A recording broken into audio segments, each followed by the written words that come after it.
Please stand for the presentation of colors by the Landrum High School ROTC, followed by the singing of the national anthem by the Landrum High School Choral Group.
Please join me in the Pledge of Allegiance. I pledge allegiance to the flag of the United States of America and to the republic for which it stands, one nation, under God, indivisible, liberty and justice for all.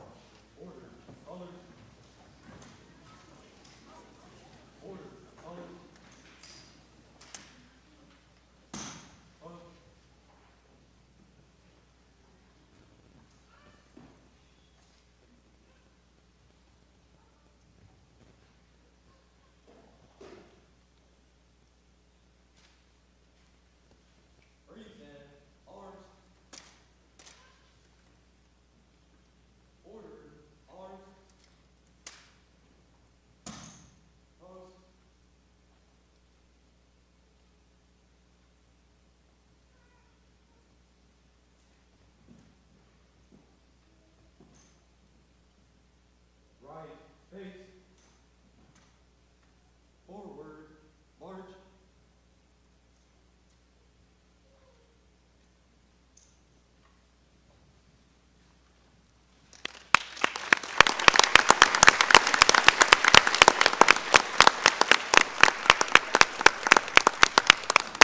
Please be seated. Thank you. Thank you to the Landrum High School JR2C and also the choral group. That was very, very beautiful. Thank you.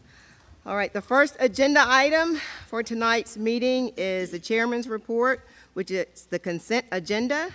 The consent agenda consists of the approval of the agenda, the approval of the board meeting minutes from March the 9th, 2026, and the work session for March the 31st, 2026. It also consists of the approval of overnight field trips and the approval of the check registry. Do I have a motion to approve the consent agenda?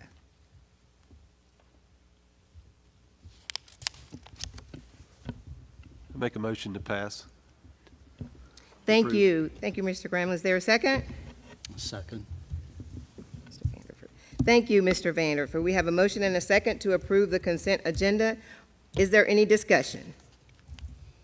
Being no discussion, we're ready for a vote. All those in favor, please signify by saying aye. Aye. And all those opposed? Consent agenda is unanimously approved. Thank you. The next item on the agenda is the superintendent's report with Dr. Mark Smith. So we're going to ask Dr. Smith to take it at this time. Thank you, Ms. McDowell, and thank you all for coming out tonight. It's always great to see a big crowd. It just does us joy, brings us joy. So thank you all for coming. I want to thank our JRTC cadets and our Landrum High School chorus. They did a fantastic job tonight. So how about another round of applause for those Yes. students?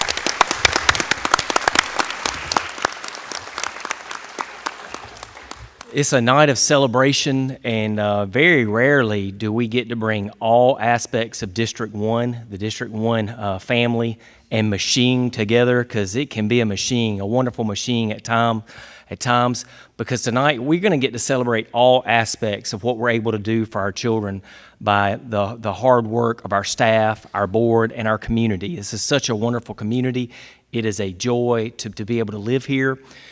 So we're going to be able to celebrate our athletes because we have champions amongst us.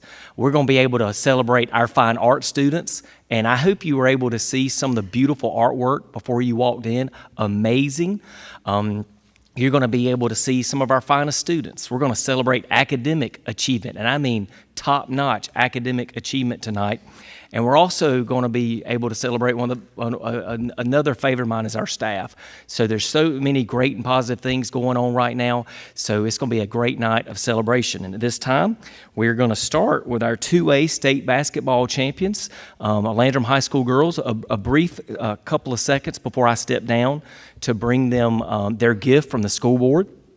This team battled adversity like I have not seen a team have to battle. This team was put through the fire, and they experienced a lot of ups and downs in the season, but I feel like it brought them closer together with excellent coaching from Coach K and Coach Pack and Coach Armstrong, and they were able to finish in my 3.5 years here, we have not won a team state championship until February. So it's our tradition now. Upon my arrival, I told the students that the board would reward them with a gift. So tonight, and they get to pick their gift, and this gift is a sweatshirt that says Landrum High School State Champions, and I hope y'all will have that for a very, very long time.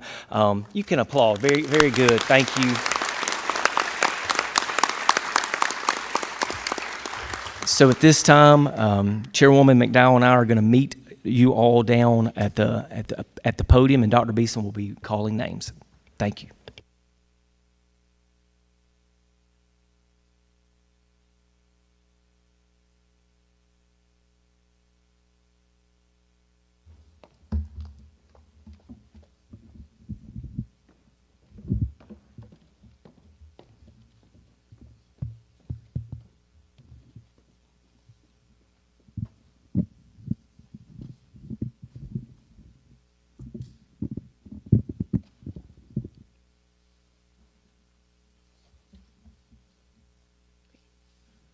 It is my honor to introduce to you the South Carolina 2A Girls Basketball State Champions, Landrum High School Lady Cardinals.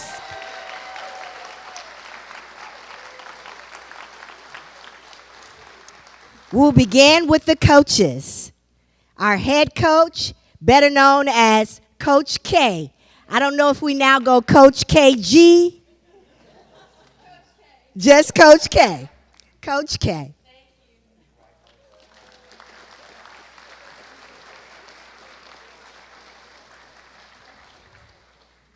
Assistant coach, Scotty Armstrong.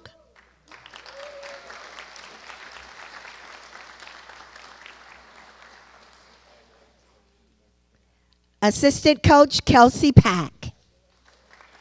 She's not able to be here. And now our championship team members. Emmeline, did I get it right?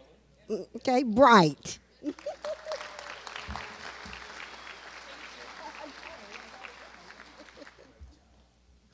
Hazel Kane.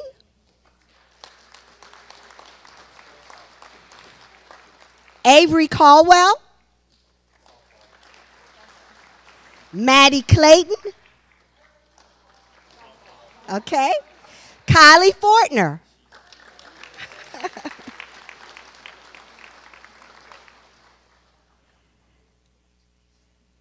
Kennedy Gardner Speech. Yep. Cameron Harrow. Yay.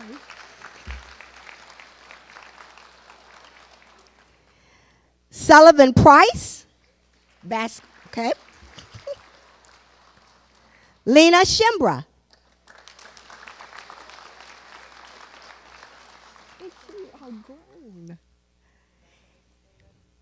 Hannah Tidings.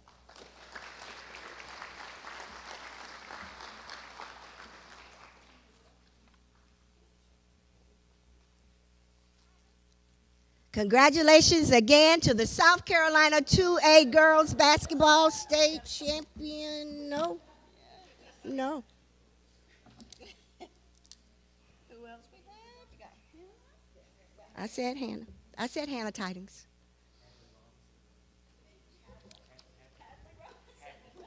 Hadley Robinson. Sullivan Price. Did I miss Sullivan? There's another sheet. And Delaney Cobb. Okay.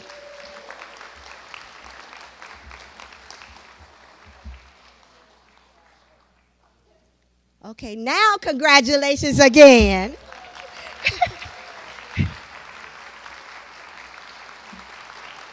South Carolina 2A girls basketball state champions, Landrum High School Lady Cardinals.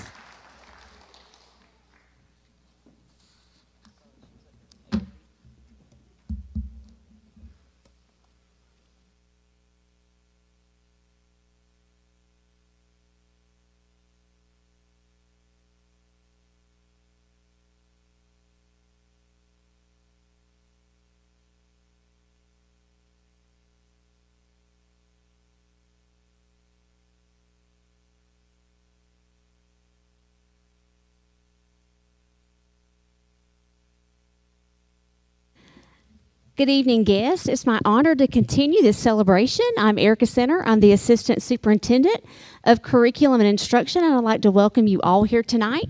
If you are a student, I know that most of our students are going to be recognized, they're kind of in this reserved area. If you're a student that's going to be recognized for anything that's remaining on the agenda tonight, if you'll just kind of make your way over to this area.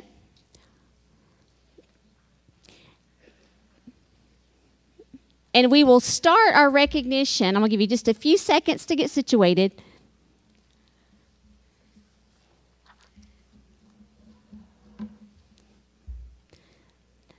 We'll start our recognition with junior scholars. So if you're a junior scholar, if you will kind of line up on this wall, junior scholars. We're going to start with junior scholars tonight.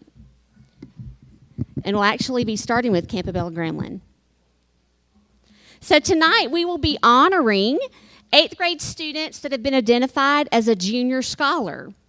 These students scored a 550 or higher on the reading and writing subtest of the PSAT and or a 530 or higher on the math subtest of the PSAT. Wow, that's amazing.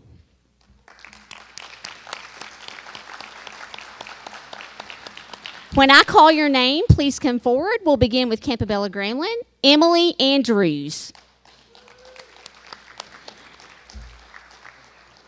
Nora Sue Bozarch. Vanessa Frolov. Roman Hendry. Autumn Hurst. Ian Mandlove, Lee Moss, and Kira Vatinko.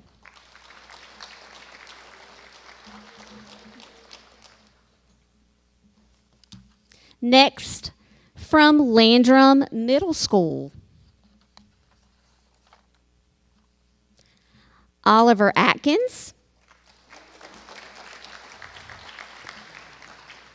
Hayden Branham, William Branyan, Luke Broman, Ashton Chapman, Emily Chisholm, Isaac Moore, and Hannah Thames. Now from Mabry Middle School. Addison Burnett, Jack Klinkenbeard, Ethan Dover, Spencer Green,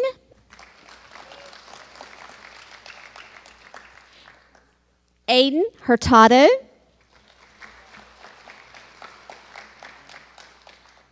Arizon Lee,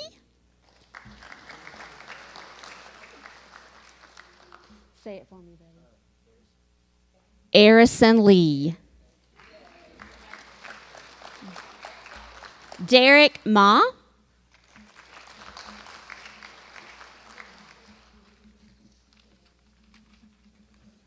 Anita Fye, Donald Rogness, and David Wofford.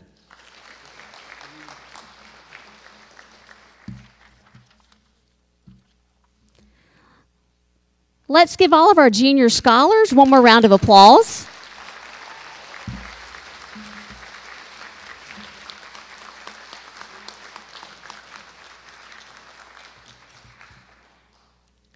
Students, you're welcome to sit with your parents unless you're being recognized for something else on the agenda, and then you'll come back to the reserved area.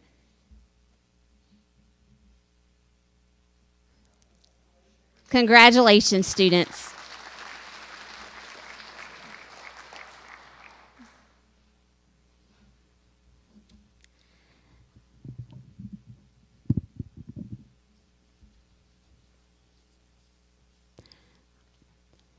Next, we'll recognize students that competed in the Beta Club Convention.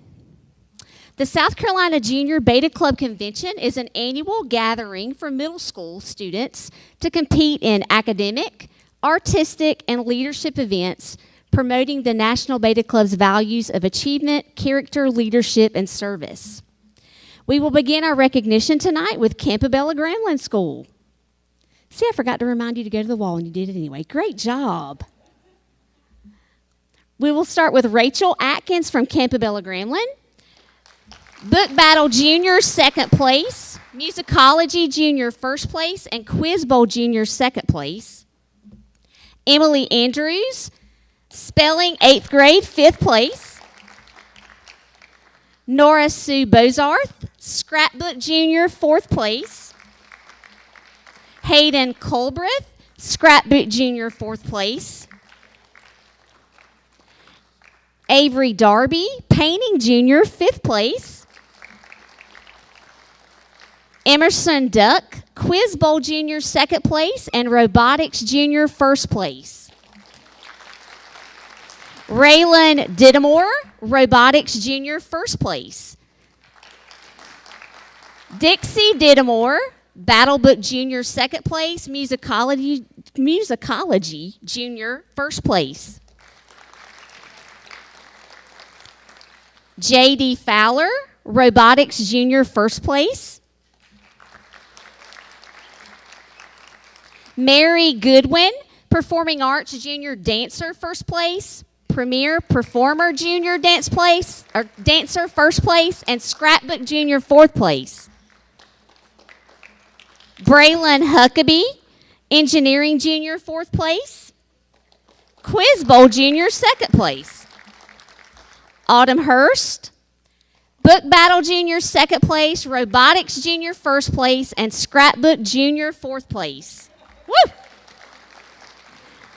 Sophia Jones, Technology Junior, 5th place.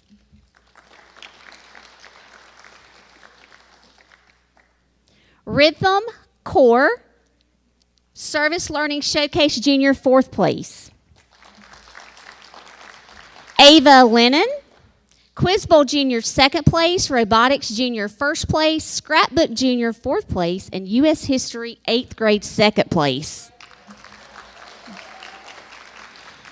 Ian Manlove, Quiz Bowl Junior, 2nd place. Robotics Junior, 1st place. Technology Junior, 5th place. Piper McCraw, Engineering Junior, 4th place. Congratulations. Emmett Monroe, Technology Junior, 5th place. Jackson Pye, Engineering Junior, 4th place. Woodworking Junior, 4th place. Savannah Shockley, Engineering Junior, 4th place. Service Learning Showcase Junior, 4th place. And Quilling Junior, 2nd place. Scarlett Smith, Robotics Junior, 1st place. Technology Junior, 5th place. U.S. History 7th grade, 2nd place. Ella Thompson, Accessorized Design Junior, 5th place. Apparel Design Junior, 5th place. Mixed Media Junior, 5th place. And Scrapbook Junior, 4th place. Kira Votinko, Battlebook Junior, 2nd place. Robotics Junior, 1st place. And Scrapbook Junior, 4th place. Ethan Watkins, Engineering Junior, 4th place. Abby Wooten, Musicology Junior, 1st place. Zoe Worthy, On-Site Art Painting Junior, 5th place. Service Learning Showcase Junior, 4th place. Bernice Young, Musicology Junior, 1st place. Robotics Junior, 1st place. Technology Junior, 5th place.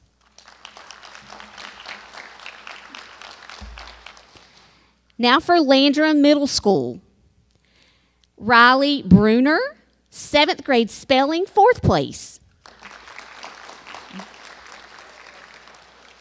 Mason Cantrell, 8th grade science, 4th place. Ashton Chapman, 8th grade health and PE, 2nd place. Emmy Chisholm, visual arts drawing, 3rd place. Is it Emmy? Emmy, I apologize. Next we have Molly Millwood, solo, duo, trio dance, 4th place.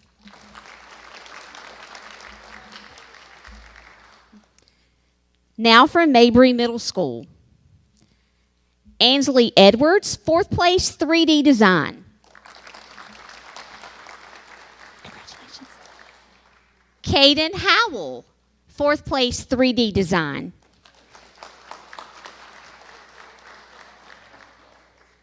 Quinn Warren, 4th place, 3D design.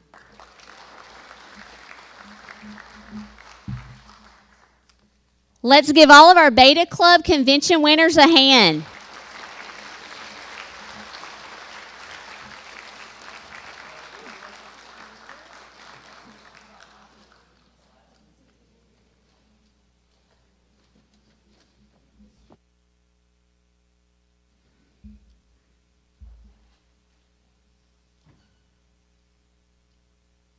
Congratulations.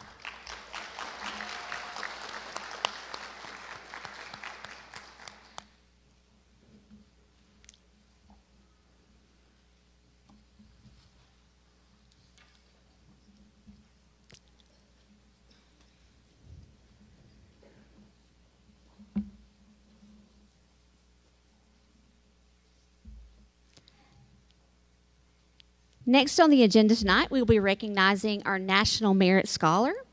To become a National Merit Scholar, a student takes the PSAT in 11th grade and earns one of the highest scores in their state, placing them among less than 1% of seniors nationwide as a semifinalist.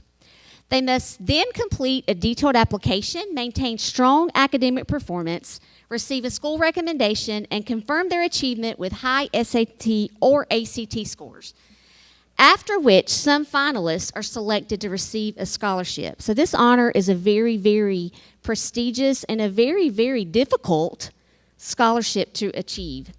I'm pleased to recognize Samuel William from Chapman High School, who was named a National Merit Scholar. And Samuel was unable to be here with us tonight. He's golfing tonight. So let's give Samuel a round of applause in his absence.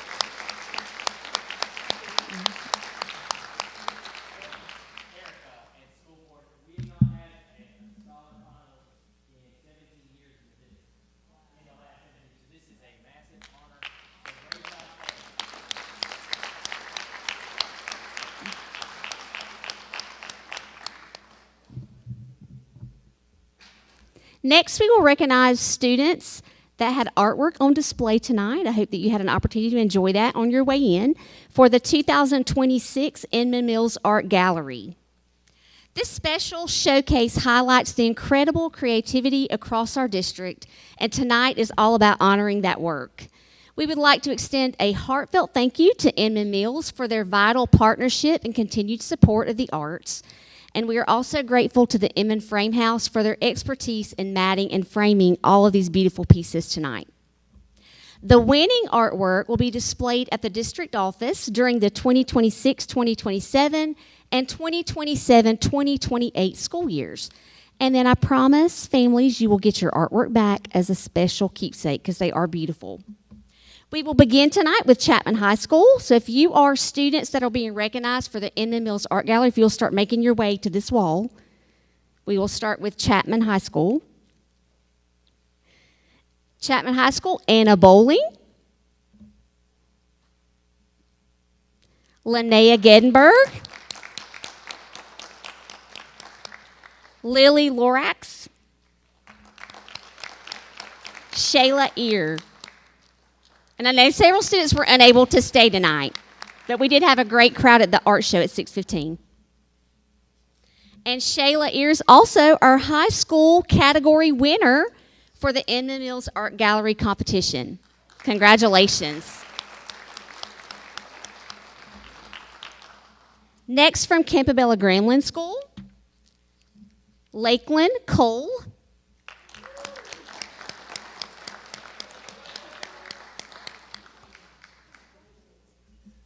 Gosh. Caroline Hyder.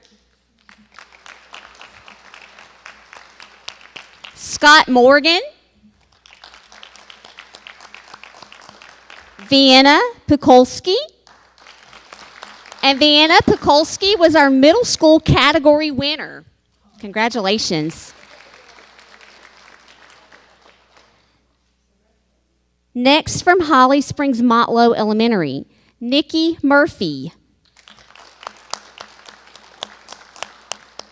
Scarlett Pineda. Rosie Brown. And Rosie Brown was our elementary category winner. Congratulations. Next from Inman Intermediate School, Valentina Criff Mandrano. Blake Soulsby.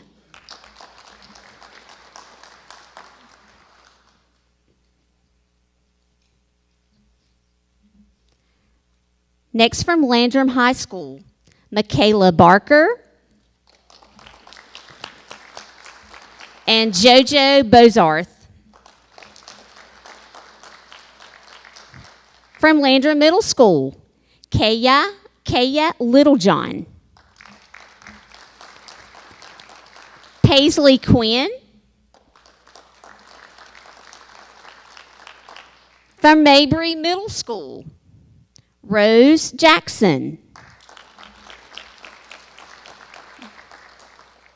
Jessica Raylan. From New Prospect Elementary School, Chloe Carroll. Olivia Hotchrider. Blair Scruggs. From O.P. Earl Elementary School, Nicholas McClure Evola.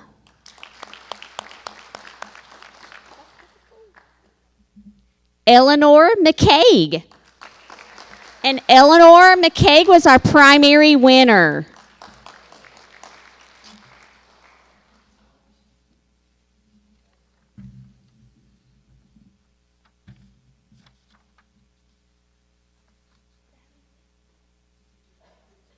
Did I skip? I did. Inman Elementary School. You have waited so patiently. When you get old like me and you're wearing reading glasses and you're trying to check people's name off in the spotlight. Inman Elementary School. Raylan Elizer. Congratulations. Eliezer. Thank you. Raylan Eliezer. Aurora Johnson.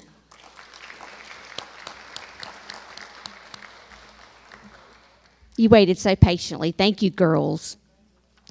Let's give all of our Inman Mills Art Gallery winners a round of applause. Congratulations.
Great job.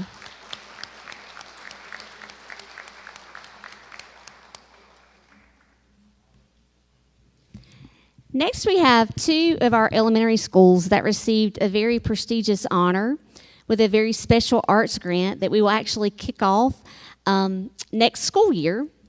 It is my honor to welcome Reggie Strickland here tonight. Thank you, Ms. Strickland, for being here. She is our regional director with Arts Now. It's a nationally recognized nonprofit organization in arts integration. Arts Now was recently awarded $3.98 million in grant money. Yes, with an M, millions. It was awarded from the U.S. Department of Education to support the Excel Initiative, which stands for Expanding Creativity and Early Literacy Through Arts Integration. This 5-year project will strengthen early literacy by connecting the arts with core instruction across multiple states. Arts Now was one of only 5 organizations nationwide selected for this highly competitive award. The project will partner with 6 schools across 3 regions, Alabama, Georgia, and South Carolina. And we're especially proud to share that Holly Springs Motlow Elementary and New Prospect Elementary were the only 2 schools selected in the state of South Carolina to receive this.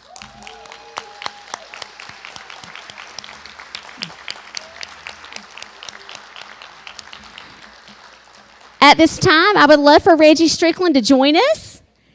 And I would also like Miss Brianna Wright, the principal at New Prospect Elementary School, and Mr. Blake Neely, the principal at Holly Springs Motlow Elementary School, to come forward.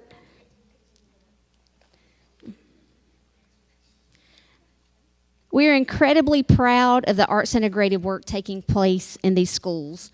You are truly a national model. Very special thank you again to Arts Now, and thank you again, Reggie, for being here. And a special thank you also to Pam Walker, the president and CEO of Arts Now, who was unable to join us tonight. We look forward to continuing this partnership. Thank you so much.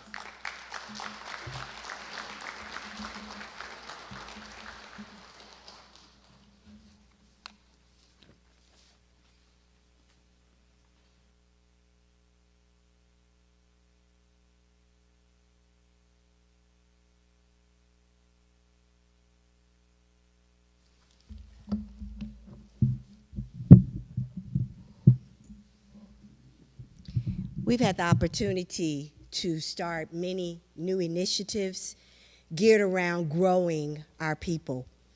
We have encouraged teacher assistants to become certified teachers and provided support for them. We have provided support for growing our own special education teachers, which is an area that really is lacking in terms of finding special ed teachers. Dr. Smith allowed me to present another initiative to him this year of growing our own leadership. And this was an opportunity for some of our people who were interested in becoming leaders in education to explore personnel, school law, finance, curriculum and instruction, communication, operations, and student services, as well as other topics intended to build leadership capacity. We'd like to recognize our first cohort of our Grow Our Own leadership tonight. As I call your name, if you would come forward. Christy Adams from Inman Intermediate School.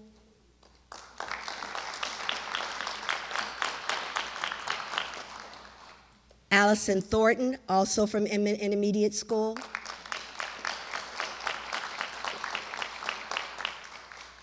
Zoran Ryerson from Chapman High School.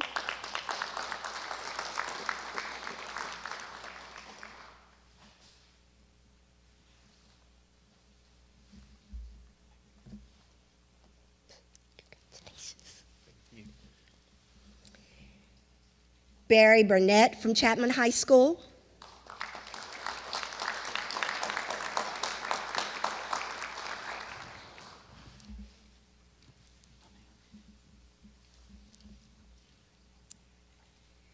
Dr. Amy Kitts from Landrum Middle School.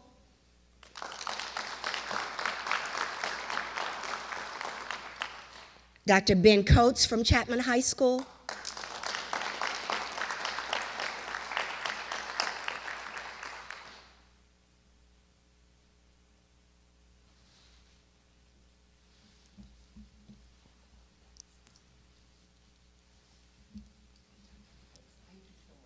Kelly Murray from Landrum High School.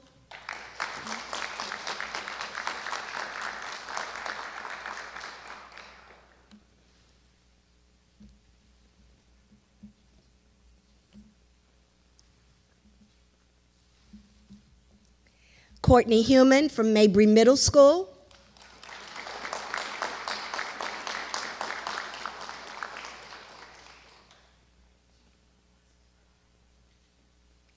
Casey Green from Mabry Middle School.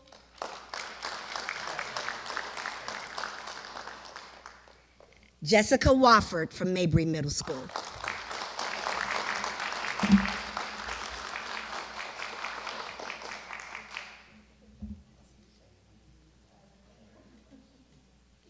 Thank you.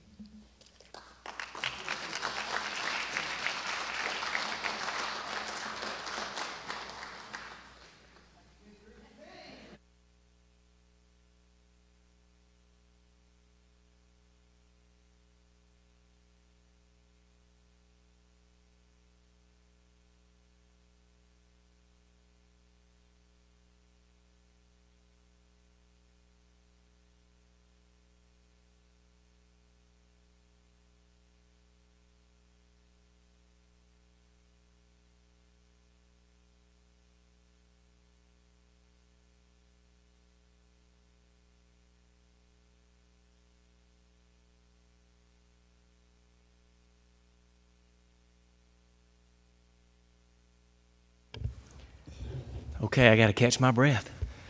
All right. Thanks to our students and our staff and all my staff putting that together. It's always great to celebrate, and it's always great to celebrate the reason we're here, our students, and then our wonderful staff that makes it possible.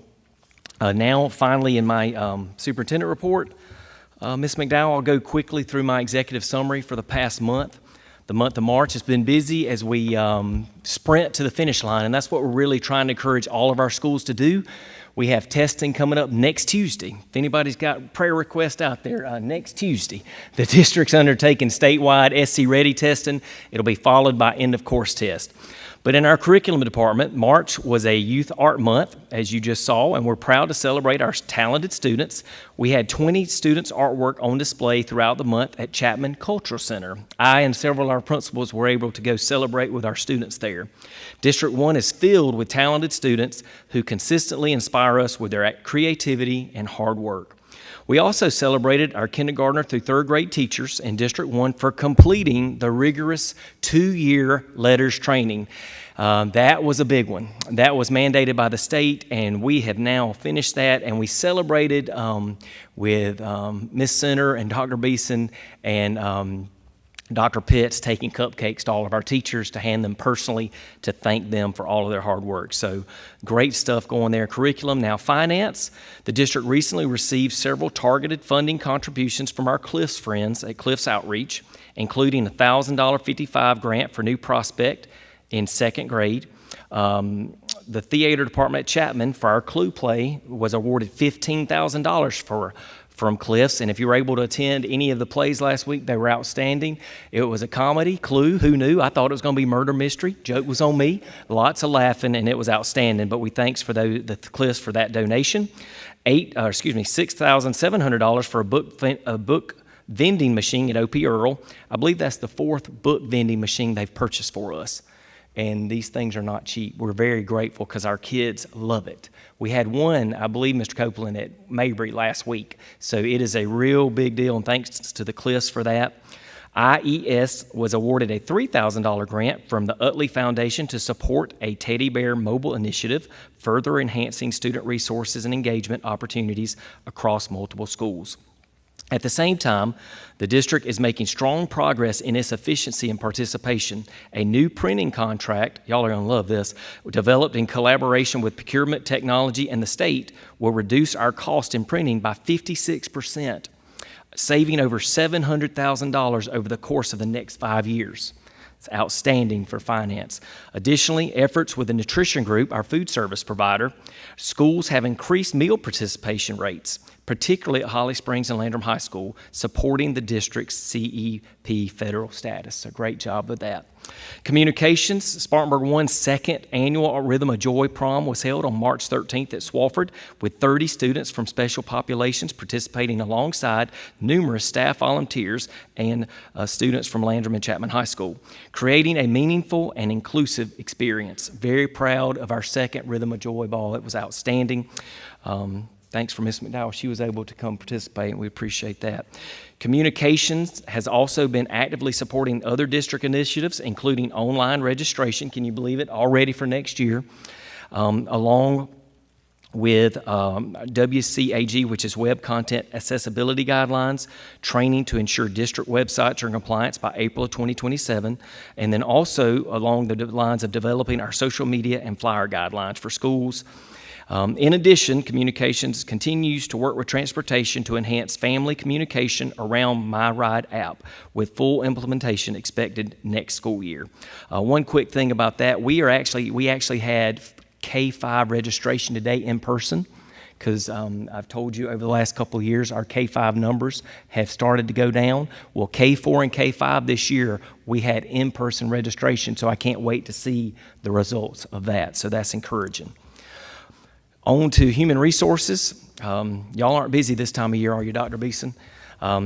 She has only issued, they've had 4 induction contracts, 357 continuing certified contracts, 34 administrative contracts, along with 184 classified agreements in the past couple of weeks. The district also finalized 51 working retired teacher agreements and additional working retired notifications and agreements to assure full staffing readiness for next school year. Student data, key spring testing included career readiness, the WIN test, national benchmarks such as NAEP, and our final progress check, iReady, for our SC Ready that we take next Tuesday. We are now using the latest scores to predict how our students will perform on these SC Ready exams at the end of April next Tuesday. By identifying exactly where students are struggling now, we can provide targeted extra help over the next few weeks to ensure they're prepared for their final state test. Beyond these immediate results, we're analyzing year-long trends in academic growth, attendance, and discipline to build a stronger foundation for next school year. By looking at how these factors influence one another, we're creating a new improvement plan that addresses the specific needs that we discovered this year.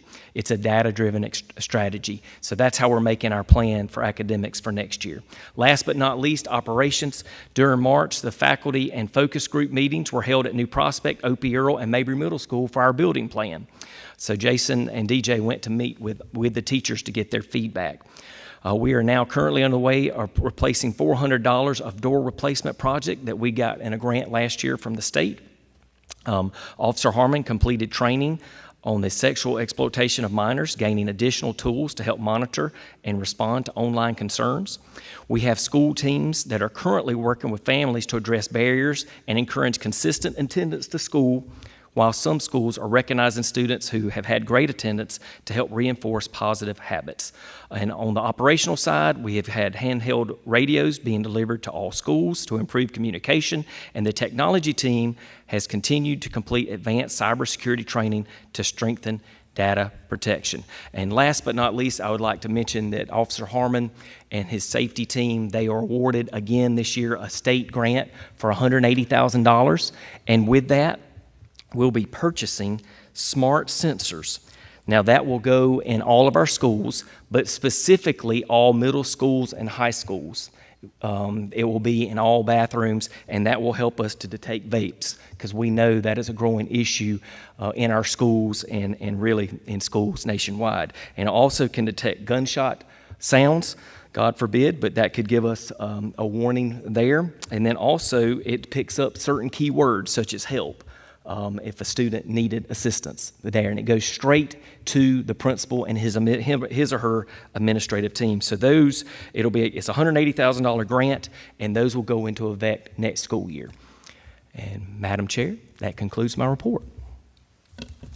Thank you, Dr. Smith. Any questions for Dr. Smith? I do have one question, but if anyone else has another, you're welcome to chime in. But the smart sensors, where will that alarm go? Will it go into your cell phone or your? They will be alerted via cell phone Okay. and email Okay. when So that you is won't have detected. to wear an additional, any kind of? No, ma'am. Okay. No, ma'am. Smart sensors. All right. Yes, Ms. Hopper? Are the bathrooms the only place that they will be placed? Or They will be in the restrooms in various places throughout the school, right, Officer Harmon? Okay, thank you. Okay. Any other questions for Dr. Smith? I'd just like to comment, that's really great news. Appreciate that work for the grant and appreciate the use of the funds. We have a 10-year contract with that, so it will be paid up for 10 years from that grant. So it will not cost us out of the operational budget for the yearly subscription. So this was a huge win, and more our teachers and our staff have told us that this is an issue in our restrooms specifically, and we pray it'll all but eliminate it once we install those for next year. All right. Thank you, Dr. Smith. Appreciate that. We will take a short stretch break and give this opportunity for anyone who would like to leave this time. You may do so, but we welcome you to stay for the entire meeting. But we're just going to take a quick stretch break and allow anyone who needs to sneak out that time. All right.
still seeing spots. Yeah.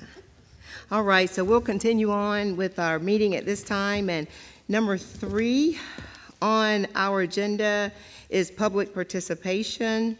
Being that there is no public participation, we will move on to number 4 on our agenda, which is personnel report with Dr. Trish Beeson. Thank you, Madam Chairperson.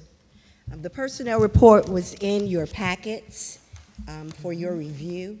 At this time, I would ask that the board approve the retirements effective at the end of the 2025-2026 school year.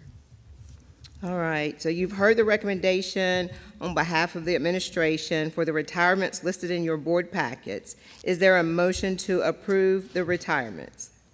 I make a motion that we approve the retirees. Thank you, Ms. Hopper, for that motion. Is there a second? Second. Thank you, Mr. Allen. So, there's a first and a second. Is there any discussion? All right. All those in favor of approving the retirements, please signify by saying aye. Any opposed? Unanimously approved. Thank you, Dr. Beeson. Madam Chairperson, I ask that the board approve the resignations effective at the end of the 2025-2026 school year, which was also in your board packet. All right, so you've heard the recommendation on behalf of the administration for the resignations listed in your board packet. Is there a motion to approve? Madam Chair, I move that we accept the resignations listed in our board packet. Thank you, Mr. Rollins. Is there a second? I'll second. Thank you, Mr. Skinner. Is there any discussion? So all those in favor of approving the resignations, please signify by saying aye. Aye. All those opposed? Unanimously approved, Dr. Beeson. And finally, Madam Chairperson, I ask that the board approve our employments for the 2026-2027 school year as listed in your board packet. Okay, so we have an administrative recommendation to approve the employment as listed in your board packet for the 26-27 school year. Do I have a motion to approve? I'll make a motion to approve. Thank you so much, Mr. Green. Is there a second? I'll second. Thank you, Ms. Hopper. Any discussion? Madam Chair, Yes. I'd just like to congratulate them for bringing in all that experience. I said that. That's a lot of great work. Thank you. Yes, I did realize that too. That's a lot of years of experience, and that's excellent for our students. We do appreciate that. So we have a motion and we have a second. Thank you for that comment, Mr. Rollins. So all those in favor of approving the new hires, please signify by saying aye. Aye. All opposed? Unanimously approved, Dr. Beeson. Thank you. All right. So next we'll have the curriculum update, Ms. Erica Center. Thank you for all those presentations. We applaud you, the teachers, the parents, everyone who really put forth an effort in helping those students achieve those awards. So thank you very much. Thank you, Madam Chair, board members, Dr. Smith. At this time, I will turn over this portion of the agenda to Ms. Driggers, who will be requesting board approval of a local high school course that was discussed at our last board meeting. Ms. Driggers?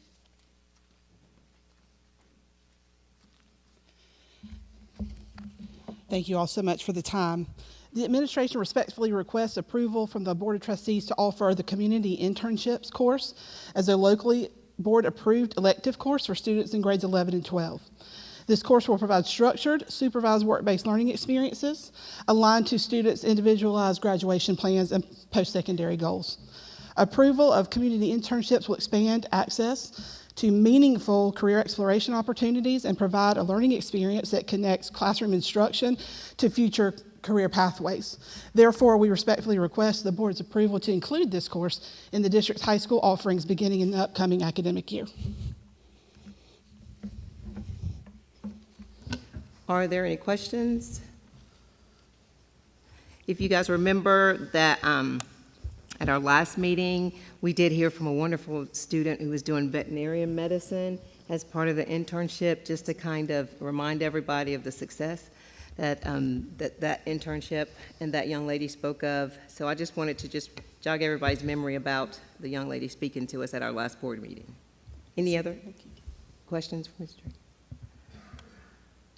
All right, we ready for the recommendation? Yes. All right. So we have a recommendation for the administration to approve the Innovative Local High School course. Do I have a motion to approve? I make a motion that we approve the local high school course. Is there a second? I'll second. Thank you, Mr. Skinner. Is there any other discussion, any discussion? All right, so all those in favor of approving the local high school innovative course, please signify by saying aye. Aye. Any opposed? Unanimously approved. Thank you so much. Thank you all so much. We Thank you. appreciate it on behalf of all the students. Yes, we're excited. All right, so up next is the policy report with Dr. DJ Brown.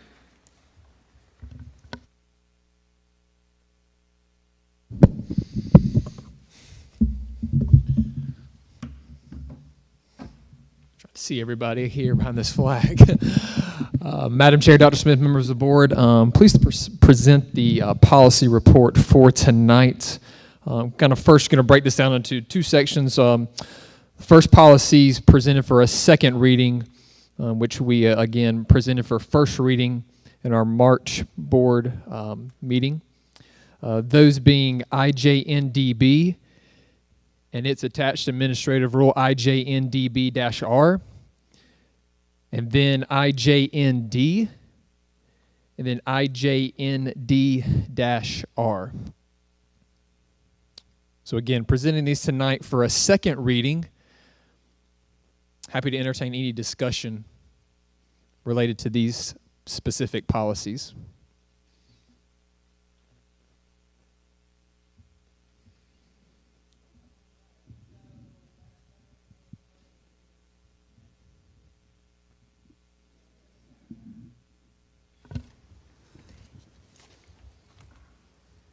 Is there a motion to approve the policies IJNDB, IJNDB-R, IJND, IJND-R, which have been taken, which are earlier? We're not doing I yet, but we do have them earlier to address our AI and technology concerns and issues and the policies there. So this is there's a motion.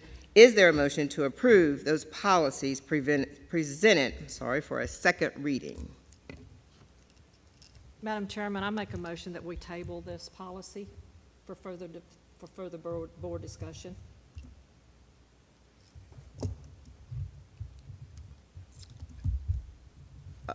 Okay, let's get Can I do through that the now? approval Okay. of the motion, and that's there.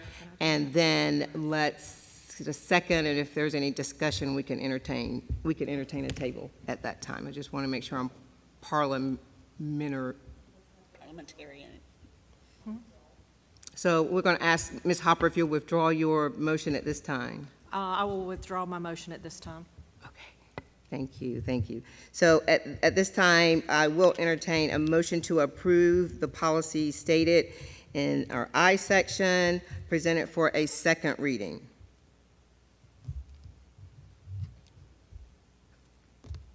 Is there a motion?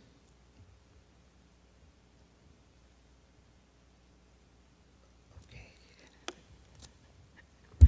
All right, so there is not a motion to accept, so I am going to entertain a motion to table the policies presented by Dr. Brown for IJNDB, IJNDB-R, IJND, IJND-R. I will entertain a motion to table this until our next meeting or further notice. May I entertain a motion? I make a motion that we table IJNDB, IJNDB-R, IJND, R for further board discussion. Is there a second? I will second. Is there any other discussion at this time for Dr. Brown? Can I jump in here? Because what are some of the questions? Because we had a work session on this, and we've had this presented to the board for 17 days. Is there more we could do to find out information? Because I just need some direction from my staff. And we're happy to go do more work. But I would just like some direction from the board of, because I wasn't aware we were having any issues, because this is the first that I've been made aware of this. I think that there's just a lot of discussion going on and uncertainty about some things that I think that we need to step back and converse more and discuss more, and because this is extremely, extremely important. And I feel that if we can get together as a board and focus just on this matter, it might clear up some uncertainties that might be distributed across the board or may not be. But I do know that there has been discussion, and I think with the essence of this technology is going to be such a tremendous impact. And I know that there has been, some staff development on it, but I think we need to maybe to be aware of a lot of some of the discussion that's taken place out in the school and that we were not privy to that might help our situation right here. Yes, sir. But if there's anybody could give me anything specific so I know more discussions, but what would y'all like for my team to gather to bring more information so that when we do meet to discuss this, and I'm not sure when we will, that'll be up to y'all, so we can continue moving this policy forward, because our goal is to have this ready for next year. I think that is an achievable goal. I just think that there needs to be a comfort level among all the board members of the policy before we move forward. And so what that comfort level is maybe a little more research and make sure we get AI especially right at this time. And so I feel like there needs to just be a little more time, and we need to look at the policy a little longer. Yes, ma'am. We'll be happy to do that. And I just wanted to make sure to be clear too, the acceptable use of technology, that's IJNDB, that is currently an existing policy, but it's just up for complete revision along with IJNDB-R. So, but just want to make sure you're postponing that one versus just the acceptable use of artificial intelligence was obviously a new policy that's being presented. So both. Does there seem to be a problem with one of those policies, or is it all four of them, or?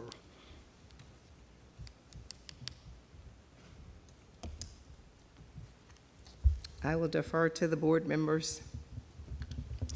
I will say first that I don't know about specifics. I just know that there is just so much involved with this, and I think we need to stop here at this reading so that we can come together and absorb everything. It's mammoth in my brain. This is mammoth, and I know we're starting at the elementary level, which I'm very thankful that we're doing that and not hopping right into the high school. And I would have to say that things that I hear, that I read in the school board, the conferences that we've been to, and the extremes of the impact, I know the positives, and I've heard some very sad, unfortunate things that and lives that at our conferences by presenters, and it's for me, I would feel more comfortable if we had more time for discussion and the questions that and just sharing and to know that we are all together on this. That's just for me. I'll add, I don't have a problem with them. I'd be okay to approve, but if anyone wants to have a discussion, and you want to table it for something in the future, I mean, this is kind of the place to have the discussion now. So, I mean, AI is a big thing, sort of ambiguous, so to speak, but this is, if you have concerns or questions, you've got professionals here that are willing to answer your questions. If we postpone it, I mean, we're going to come back at the next one and talk about it again. So, I mean, I think that's what they're asking. Specifically, it is a big thing, but you've got professionals here to ask. So, I mean, that's what we're here for. I don't have a problem with them. I would be happy to approve them, but if someone wants to have a discussion, let's have the discussion. And if we table it for later, again, this is still going to be the same place that we need to have the discussion.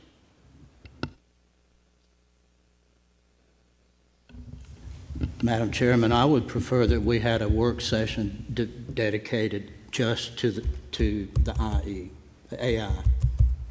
Sorry. So it sounds like there's more time needed just for the comfort level of what we have already discussed, already met about. We just need more time to be able to make sure that we've done our research and that we feel comfortable with everything being in the policy that needs to be in the policy at this time. And we'll be happy to do that, but again, we pulled this from the South Carolina School Board Association model policy. We didn't create this on our own. We'll be happy to go with the direction of the board. I'm unsure. I know we have a policy work session on Tuesday where we're getting a training and we're going over the personnel policies. We're welcome to add that to that if that's the desire of the board. I mean, I work for y'all. We want to make y'all happy and we want to please you. I just didn't know about this. So, had I been informed, I could have been more prepared to serve the board tonight. So I am sorry about that. Please accept my apology. I don't think there's an apology is needed from what I hear. It just sounds like we need more time for a comfort level. Ms. McDowell, Yes, Chairwoman. yes.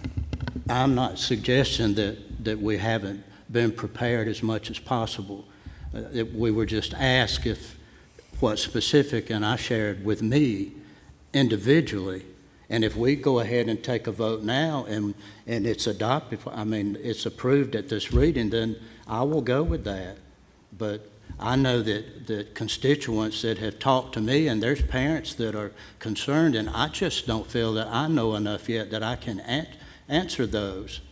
And I'm responsible to them, first of all, as community members, but most importantly, parents. But I hadn't planned on any kind of presentation like this, we had the motion, and I agree that we table it. But if we don't, then I'm certainly fine that we go on and we still have, another reading. Madam Chair. Yes. Yes. Question, so the motion that's on the floor right now, how is it, what is the motion on the floor? That's a very good question. Yeah, the motion on the floor is to table. Is to table this until we can have further discussions before approving the I, J, and DB-R, IJ, and D, and NDR. Okay, so what I would say is what I'm hearing is there's a need to hit the pause button, but we don't need to hit it indefinitely. So I would like to amend the motion to say tabled to be taken up at the following regularly scheduled meeting. So it keeps us on the timetable, but it gives us time to have the discussions that we need. I'd second that amendment. All right, so we have, okay. So we have an amendment to the motion to table the four policies, IJNDB, IJNDB-R, IJND, IJND-R, to table it and to pick up at the following regularly scheduled board meetings so that we may stay on track for the next year. I heard a motion, Mr. Cothran, to amend the table motion, and I think I heard a second from Mr. Rollins. Is there any other discussion? Yes, ma'am. Madam Yes, Chair, Mr. I'd like to recommend that we do address this at our upcoming work session so that we can keep it on track and deal with it as soon as possible. And I would add, and I don't want to speak out of turn for Dr. Brown, but if you were looking through the policies, which I've been doing much later at night than I'd like to, I'll a lot of times if I have a question, I'll send an email and he replies and kind of clears up where I'm misreading or reading too much into something. So if you read a section and you're like, I'm just not sure how I feel about that, Yes. he can definitely answer those questions and clear up. Because I've had several things kind of wrong or just thinking in my head, and I put it out there, and he always answers me. Usually he's on the computer, I think, later than me, so. Yes. But I don't want to speak for him, but he does a great job. Brad, young people can do that. They can. Young people can stay up past 9, but I don't have readers yet. I will add that, yes, Dr. Brown has answered all of my questions in calling him, and I think it's a really good idea that we do include this in our work session that's coming up so that we can move forward with this at our next meeting for the second reading. and just a reminder, board, I believe that's this coming Tuesday, right? Next Tuesday? The 28th. It's next Tuesday, the April 28th at 6 yes. o'clock at the district office. Yes. So we'll be happy to do that. Thank you. All right, so are we ready for a vote? All right. So all those in favor of tabling the 4I policies until our next regularly scheduled meeting for a second reading, please signify by saying aye. Any opposed? The ayes have it. All right. You guys challenged me a little bit on that one tonight. You're a new board chair on that one tonight, but You did great. but that is quite all right. Dr. Brown. All right, Madam Chair, the next policies that will be presented for a first reading, we're going to start with, this is the start of Section G. So this is all centered around personnel. So I'm going to present these policies for a first reading and happy to entertain any discussions and questions regarding these. And also I told Dr. B I could yield to her because it's been a collaborative effort to make sure we're on the same page with this because we've had a lot of conversations centered around these policies and personnel. So I can yield to Dr. Beeson as well if you have any questions you need answered for first reading for these. Are there any questions on the first reading? I don't think there's a motion that's required, but are there any questions?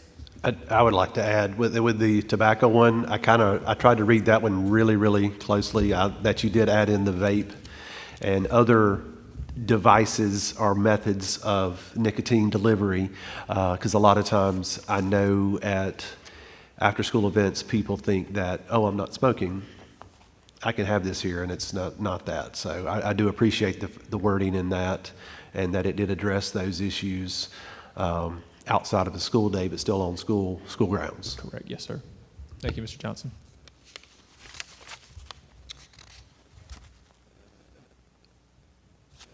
I would like to just state for GBEBA, that's the staff dress code, that we take a hard look at that and add business casual for dress days and really define what dark denim professional is for our staff. I just would want us to really look at that very, very closely and define those items. I would like to see that we look at it closely also and we may have to list the items that are not acceptable to wear as dress code and when it's acceptable. I think we've gotten away from business casual.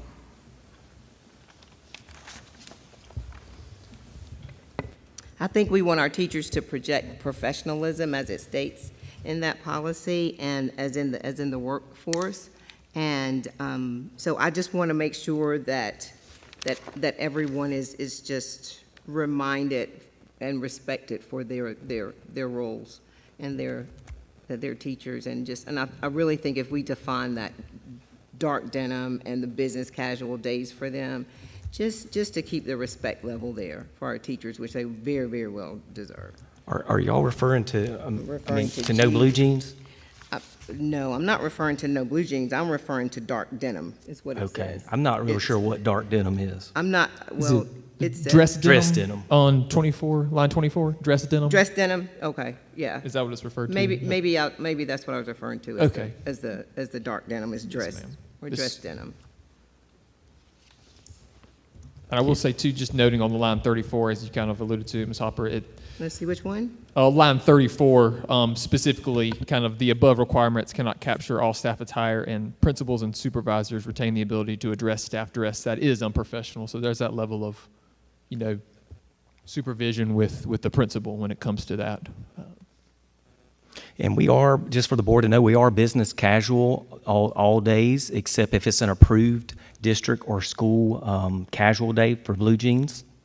And I use that, and principals use that for incentives. That's nothing that's every day, but it's overwhelmingly popular amongst our staffs, as I've read in our survey countless times, that's a real incentive for our folks.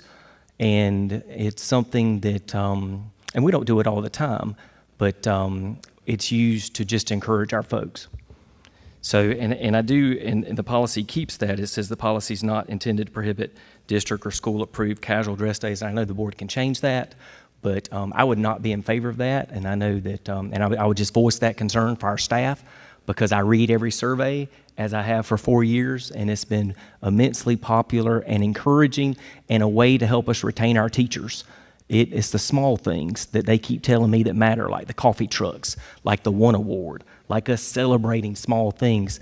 And I'll just tell you, I do this right after or right before spring break to give them that hope to get through the year, to sprint through the finish line. And I'm a big believer in sprinting through the finish line. And I also don't believe that wearing a tie or whatever has ever made anybody smarter.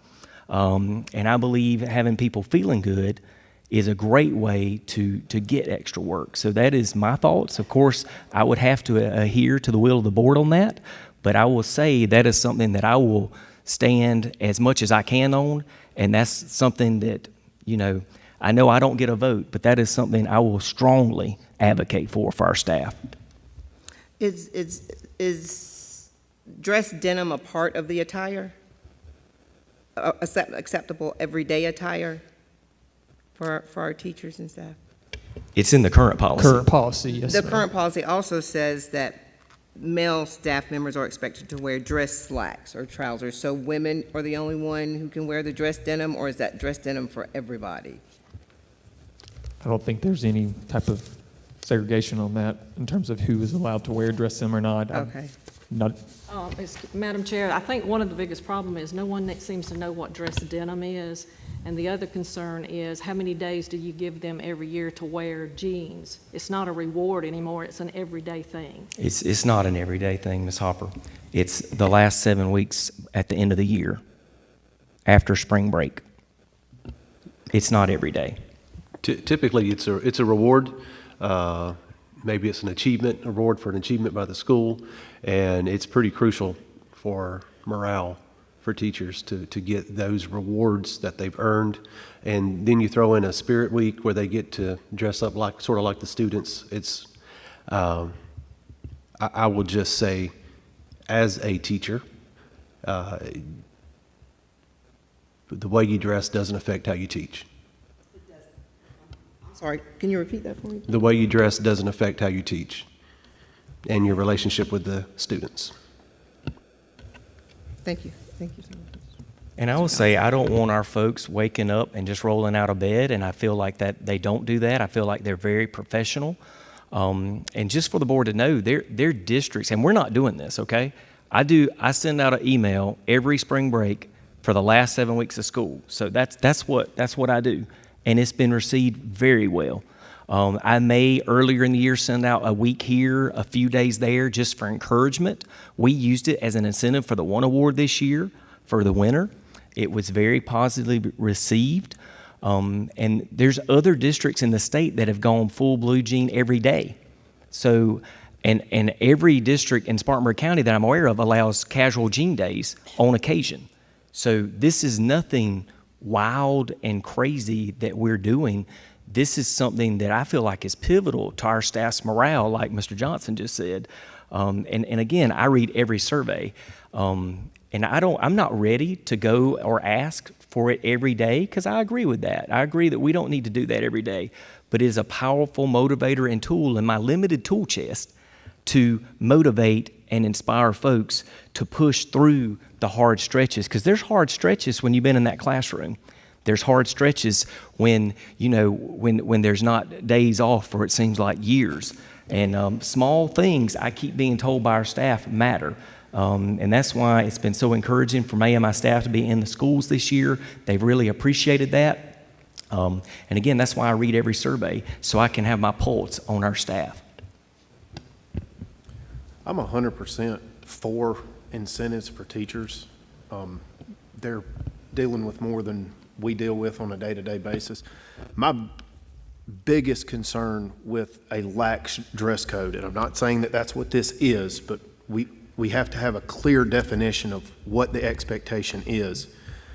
For the simple fact, for the high schools especially, a lot of our teachers and some of our seniors are 3 years apart. They look the same. They look the same age. From a safety standpoint, if things go sideways, we need to be able to know who is who. And that's my biggest concern with a lax dress code, because there's always going to be somebody to try to move that line and find where the line in the sand is. If we have a dress code, this is the policy, this is what we enforce. In the event, God forbid, a fight or even worse, we need to know who is who. This is a teacher, this is a student. Dr. Brown, is this the policy that's before us, does it have any changes or modification from the prior? No, I believe policy? when they did the correlations with this specific one, I believe our current one is GAN. This is our language. Okay, Completely. but the GBEBA that we're discussing now, is it pretty much the same policy, or did we make some changes to what is included in dress code? Not the substance in terms of the bullet points. They completely extracted that out of GAN and put it in GBEBA. Okay. I can cross-check that, but in terms of those specific details, they said this was what our language was, so they just went ahead and put it in this code to match this specific code.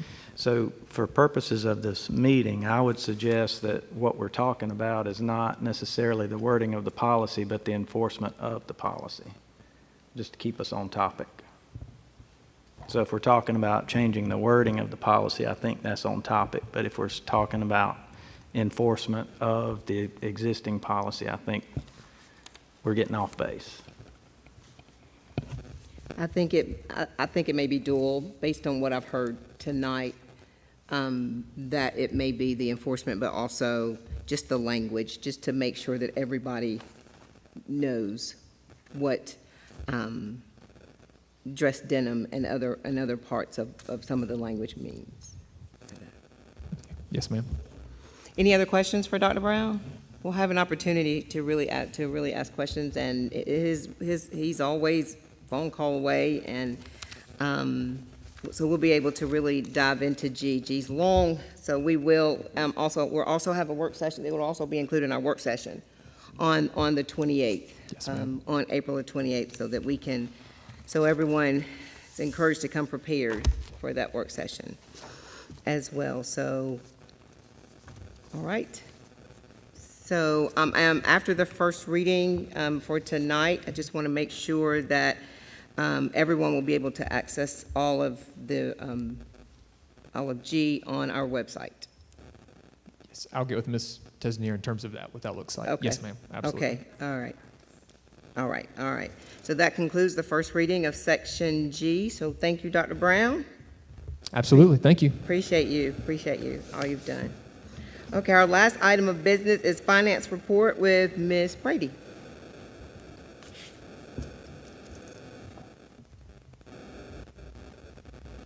Thank you, Madam Chair, Board, Dr. Smith. At this time, I am going to go through our first reading of the budget. You have before you two documents. One is a formal copy or a formal print of the first reading. I will say that there are no changes from this document versus what was in your notebooks. It's just more formalized. It's got page numbers. But also, I have a brief presentation that just kind of summarizes what's in that document, and I'm going to briefly go through that now. Please stop me at any time to ask questions. So on the second page of the presentation, this budget was based on the House Ways and Means budget.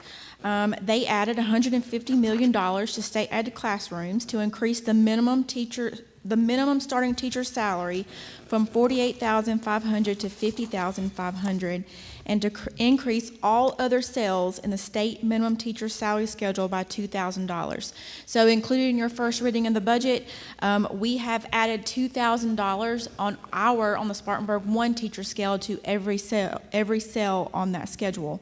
And the cost for Spartanburg 1 to give all teachers $2,000, including the benefits, is just over $1 million, $1,067,000. A $2,000 increase for all teachers is an average 3% increase. Also included in the House Ways and Means, there is no current increase in the employer or employee premiums for state health insurance. Moving on to the next page. The state also includes in their budget a mandate to give teachers a step increase. The cost of a teacher step increase with benefits is right at $375,000, and the average teacher step increase is 1%. So in total, all teachers will receive a 4% salary increase. We've included a cost to give all other staff a step increase, and that cost with benefits is $270,000. The average step increase for all other staff is 1.5%. We've included a cost to give all other staff an additional 2.5% increase, and that cost with benefits is $450,000.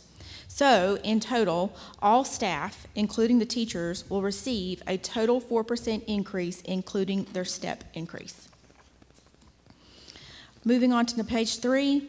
Also included in the first reading of the budget, the state, or last year, they did raise health insurance premiums for employers by 4.6%. We recognized half of that in FY 25-26, and we will recognize the second half of that in 26-27, and that's about $150,000. We've included the employee Christmas appreciation that we give out in December. That cost is about $110,000. Something to note, we have been approved to add an additional class with District 7 for our satellite program, and so we were approved to add 1 teacher and 2 teacher assistants. That cost is not in the first reading because we have not hired those positions yet, but I want to bring that to your attention as we get to the second and third reading. You will see an expense and a revenue item go up by the cost of that. I just don't have a cost estimate of those at this time. So when we add that in the second or third reading, you will see expenditures go up by a teacher salary and 2 teacher assistant salaries, but you will also see that revenue line item go up to offset that cost because we do fully bill District 7 for that cost. Yes, sir. Do you have any kind of idea, ballpark figure of what that cost will be? Usually, well, that's a very good question. So currently, our cost for 1 teacher and 2 assistants for that program is a little over $200,000, so I would just double that. So you should see the budget go about $200,000, give or take. Yes, sir. But you're receiving the revenue also, Yeah. correct? Correct. Yeah, Yes, it'll ma'am. offset. That's what So I was it'll gonna say. offset. Yes, ma'am. Okay, moving on to the next page of the summary or the presentation. This just kind of gives you an idea in total of how the budget increased overall, and I've kind of broken that out for you. The total increase of the budget from 25-26 is just over $2.2 million. And I've kind of gone over most of these costs, so I'm going to skip over to the next page. The next page kind of looks at local revenues in detail. We talked about these a little bit in our budget session. I will say that our proposed local revenues, we're proposing them to be about just shy of $1.4 million from the prior year. We will continue to monitor our collections as we move into the second and third reading, but I don't anticipate any significant changes. That intergovernmental line item right there that you see at the bottom of the page, that's where you will see that increase for the District 7 satellite program. So that will go from right at $201,000 to probably $400,000. Moving on to the next page, it kind of breaks out our state revenues, and we're looking at not quite $1 million increase if you take into consideration the state source revenue and other financing sources and uses. The other financing sources and uses, I'll just kind of explain what that is. We receive another portion of our state aid to classrooms revenue, and we have to book that in a special revenue line item, so it's not in operations specifically, but we can transfer those funds over to the general fund. And so that's why they are listed separately in that other financing sources and uses. Okay, moving on to the next page. This is just another summary. It just kind of walks you through the revenues and just kind of shows you where we are in comparison to last year. And again, our total increase is just over $2.2 million for FY26 in comparison to FY25-26. The next page kind of breaks out our expenditures by object, which is our salaries, our benefits, our purchase services, our supplies and materials. And this just kind of gives you a comparison all the way back to FY 22-23. You can see that our proposed 26-27 budget is about 3.3% higher than 25-26. And 25-26 was 4% higher than 24-25. Moving on to the next page, this shows expenditures by function, and this is how we have to report our expenditures in our audit, so this is why I have it included here. This shows you our cost per instruction, support services, and intergovernmental. It also at the bottom kind of gives you a breakdown of how we spend our money per student. And so for 26-27, the student enrollment, we don't have a good number on that yet, so I'm using the number for 25-26. And so if we take the total expenditures and divide that by the 5,216 students who are enrolled, we are looking at about $13,000 that we spend in operations per student. Also at the bottom, it'll show you a breakdown of how we spend our money instructional versus support. And we spend about 60% of our money on instruction and just under 40% on support services. The next page and the next few pages are just kind of a graph that shows the expenditures, just kind of visualize as a percentage what we're spending our money on. As in the past, salary and fringe make up the vast majority of our operations budget at just under 87%, followed by purchase services, supplies, and then our transfers to student activities. And those transfers to student activities include our athletics, our band, to kind of help with those programs at the schools. The next page shows our breakdown under purchase services. The vast majority of our purchase services, about 25%, is spent on tuition costs to District 7 for McCarthy Tesler, our alternative school, and some of our other programs. The next highest category is our contract services, which includes Kelly Subs, also our Spartanburg Regional Athletic Trainers contract, and then some of our contracts in our SPED department for psychologists, BCBA, audiology, and our AED rentals. And then you will see our next highest category would be our software subscriptions, and that's across the board. That's not just in technology, but those are estimated costs, including our finance, HR, and other are already. All of those are in that category. And then finally, on our expenditure breakdown, I'm kind of giving you an idea of where we spend our supplies and materials, and the vast majority of that is utilities. Our utilities include gas, electricity, and fuel, and that makes up 57% of our supplies and materials budget. You have a question, Ms. Hopper? Lacey? Yes, ma'am. What is the percentage, are you experiencing the utilities and electricity every year an increase? Actually, we are, I have not had to increase that significantly. Typically we do, but we have been able to kind of maintain that good. budget. So we're actually pretty good there. Good. I think we're doing a good job on conserving some of our energy where we can. After utilities, we provide supplies and materials to our operations department, which includes operations, custodial, and grounds, and that makes up about 18%. And the remainder of the supplies go to the schools as part of their general fund allocations and the other district office departments. I have a question. Yes, sir. And I guess I'm thinking of fuel for buses with the cost of everything up and doesn't look like it's coming down anytime soon. What does the fuel budget look like from year to year? Does it increase every year? Does it stay about the same? Are we looking that it might go up next year? I will say for the past couple years, we estimate that pretty high on purpose. And so we, for the past couple years, have not met or met what we had budgeted. And so as of right now, I've just kind of left that alone.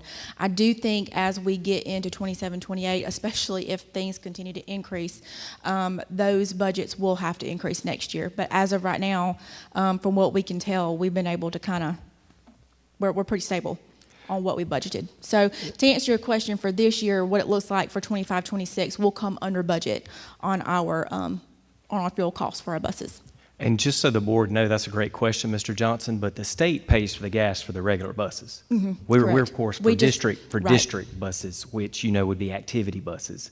That's what we are responsible for, but I mean, most of our buses are state buses. Thank you. And then finally, on the kind of a note on teacher equalization, we talked about this a little bit. I just kind of want to bring it to your attention. In FY 22-23, Spartanburg County School Districts began the Teacher Equalization Initiative, where each school district would begin to contribute millage to an account held by the Spartanburg County Treasurer to increase teacher salaries. In FY 22-23, each district contributed 2 mills and then 1 mill each year thereafter.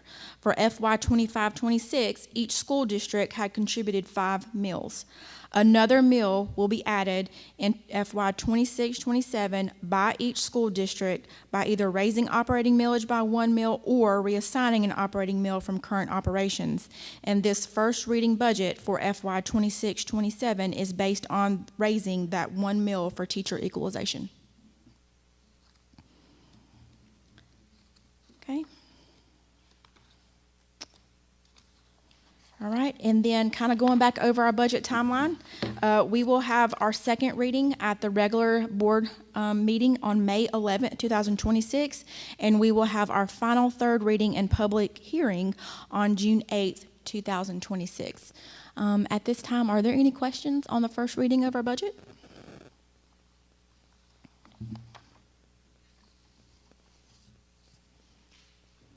Okay, well, if there's any questions, please feel free to call me, reach out, email.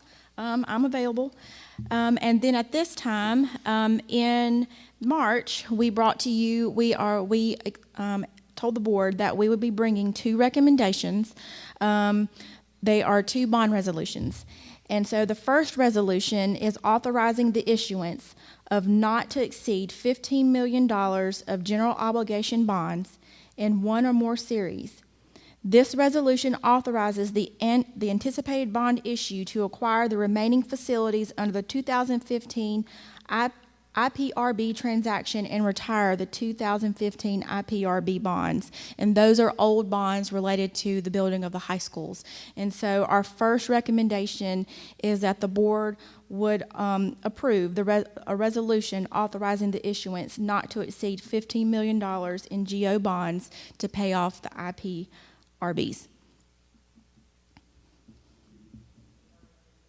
Yes, ma'am.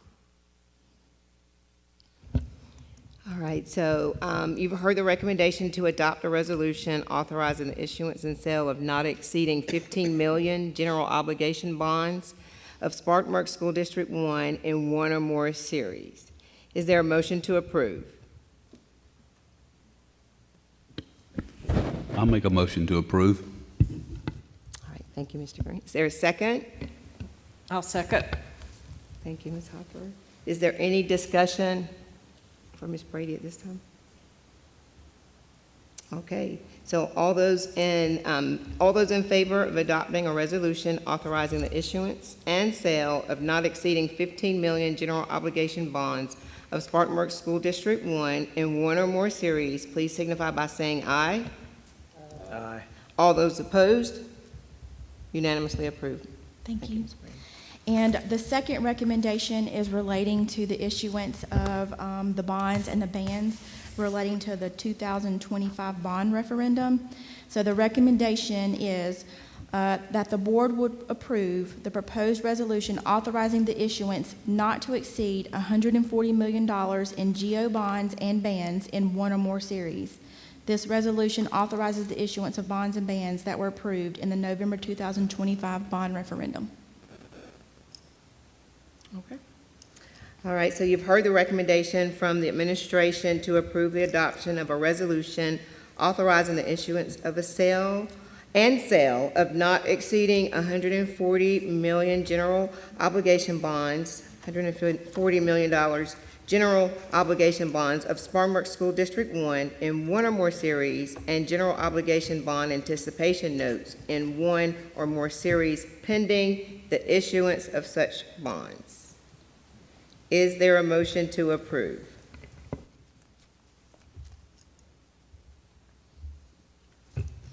Madam Chair, I would make the motion that we approve the adoption of a resolution authorizing the issuance and sale of not exceeding $140 million general obligation bonds of Spartanburg School District 1 in one or more series, and general obligation bond anticipation notes in one or more series pending the issuance of such bonds. Thank you, Mr. Rollins. Is there a second?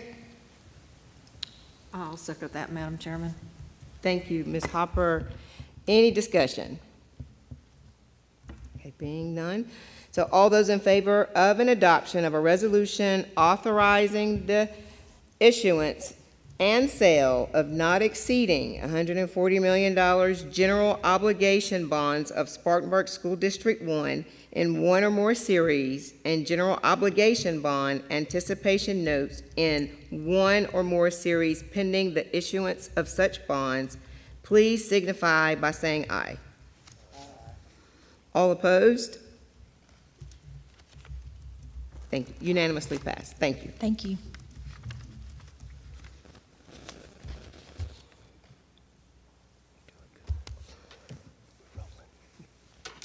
Next, we'll hear from Mr. McCraw. Give us an update on the capital budget. Thank you for your patience, Mr. McCraw. I'm happy to go last. Means I can keep you all night.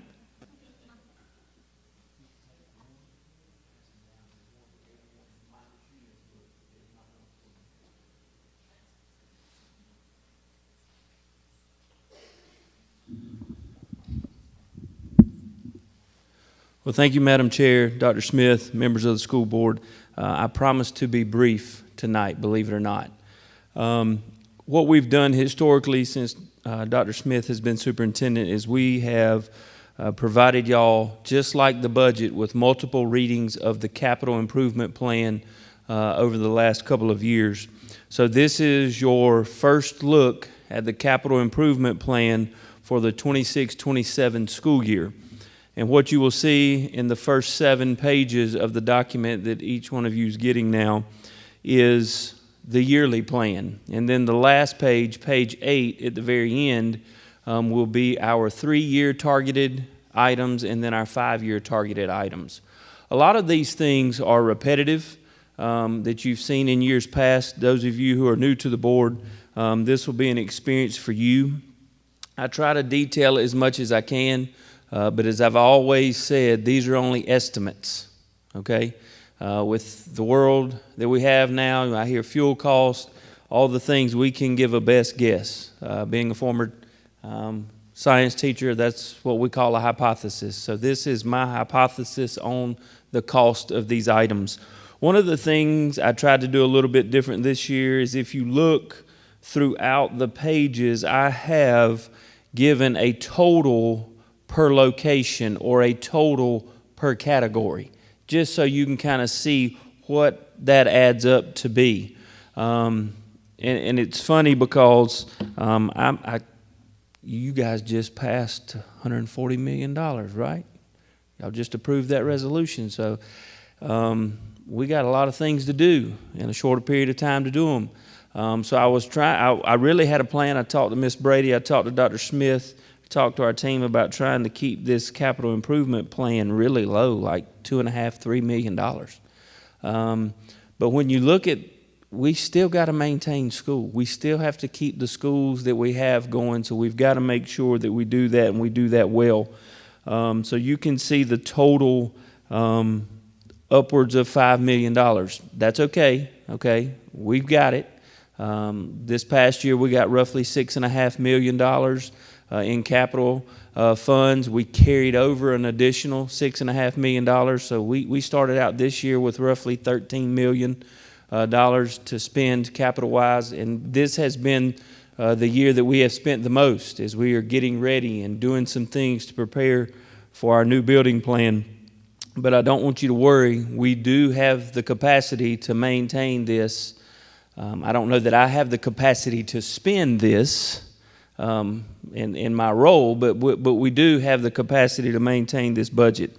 So you see things across the line from district-wide items to academic arts. Ms. Center has some improvements with theater, band, orchestra, uniforms, instruments, those type things. So we try to go ahead and give her some money. She will be providing some more clarity into that category by the next board meeting. Also, Kate, that would fall under Ms. Driggers there on page 3, at the top of page 3, for things like Project Lead the Way, FFA. There's some things, some programs at both the middle and high schools that she uses. You see the technology department. Obviously, that is a huge expense. Casey and his team do a tremendous job of that. And then what you see is broken down by location.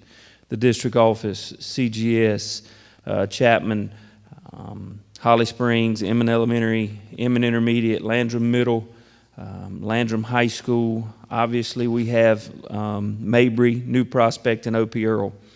And I know you'll notice that those 3 schools alphabetically are at the end of the list.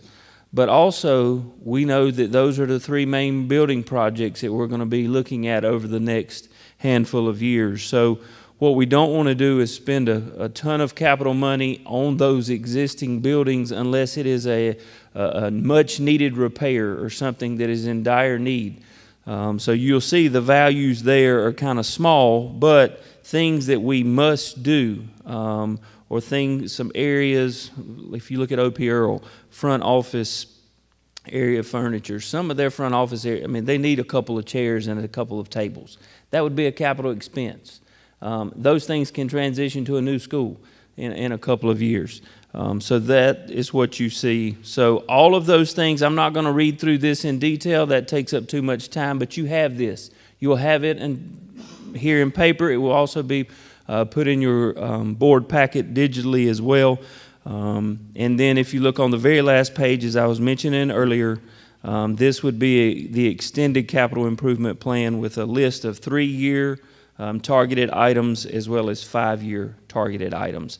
Now, we don't do any cost estimating in those because that's an extended period of time, and that hypothesis would be pretty weak if I were to try to do that. But I did want you to see this. What I really want to encourage you to do is spend time. I know some of you will and have in the past, but spend some time looking into these items. If you have some questions or suggestions, feel free to email me, Dr. Smith. Reach out and see if we can add some of those or clarify any of those if need be. And if there's just some burning question that you have tonight, feel free to go ahead and ask that as well. Mr. Rollins.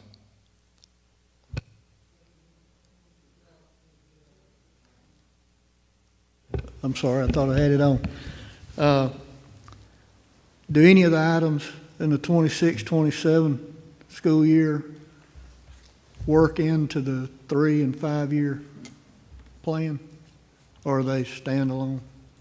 Some of them are overlapping, yes, sir. Some of them are overlapping, like it might be furniture at some of the existing schools.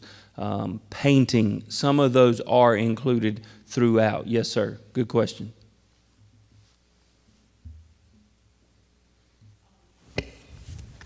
Mr. McCraw, is it possible to get some type of report as projects are completed each year?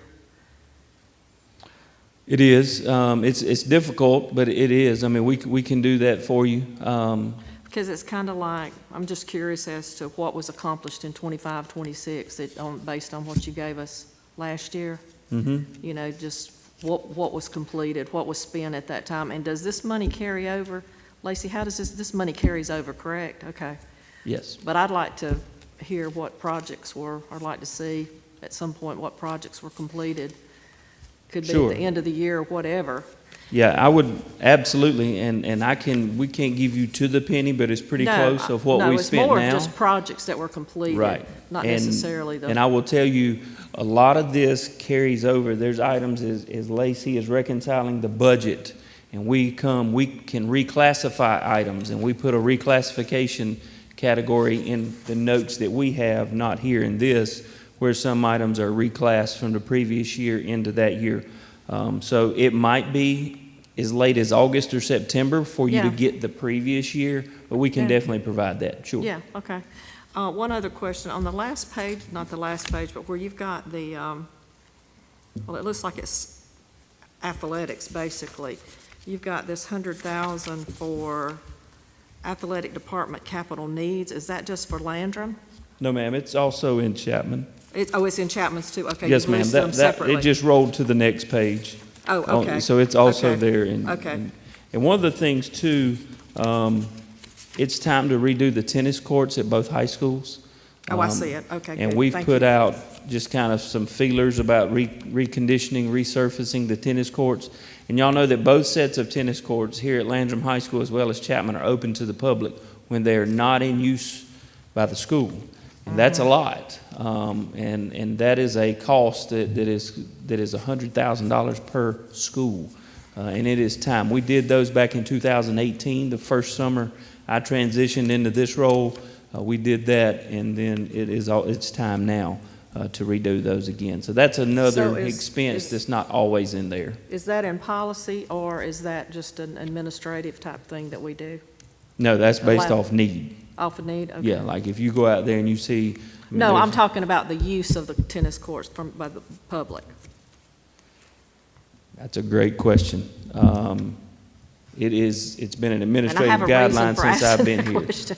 It's been an, I guess, administrative guideline since I've been here, or administration's discretion. I do know that we have placed signage on those tennis courts to limit what is done out there, the times, the no wheeled items, no skateboards, those type things to prolong the life of those courts. So students that have, let's just say our students that maybe have a private coach and they're paid separately, are they allowed to use our tennis courts? As long as it's not during school hours, yes, ma'am, they're public. Okay.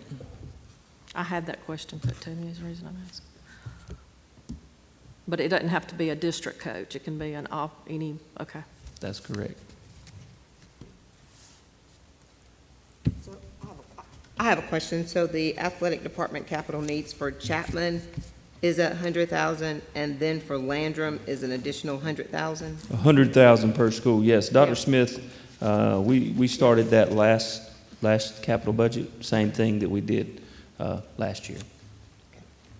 Like that money, was that like at Chapman, that was used maybe to purchase our little, out at the baseball field, our little toiletry and little toilet? Not the toilet, but the concession Little trailer, toilet yes. building and our The concession concession stand or trailer, whatever? Okay. football helmets, Yeah. baseball Yeah. helmets, new Stuff like that. volleyball Make sure they vote. standards, new basketball. Because believe it or not, I get asked is, well, did our tax dollars pay for that? And the You know. correct So I answer want is to make sure yes. that I answer correctly. Okay.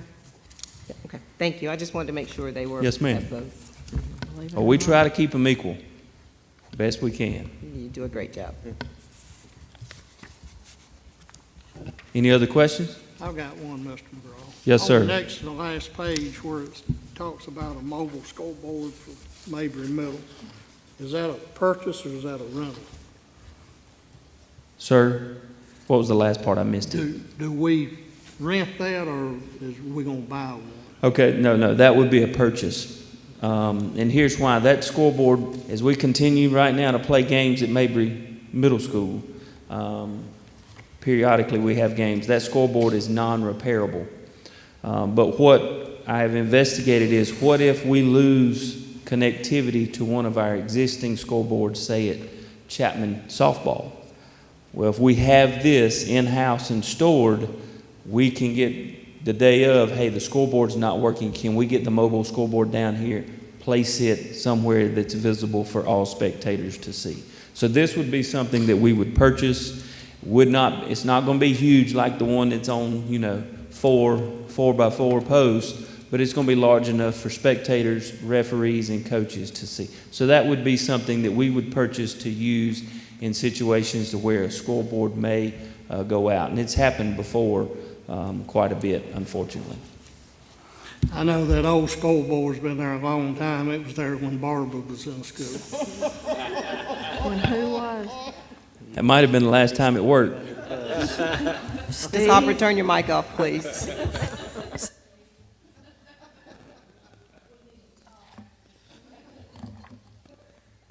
Any further questions? Any Thank other you. questions for Mr. McCraw? This time. Thank you, Madam Chair, Dr. Smith, members of the board. I'm finished. Thank you, Mr. McCraw. Thank you, Ms. Brady, for the finance report. So, all right, that concludes our agenda for tonight's meeting. Do we have a motion to adjourn? No? I make a motion, we'll adjourn. Mr. Vanderford makes a motion. Thank you, Mr. Vanderford. Is there a second? Second. All right, I got a second, Mr. Johnson? Yes.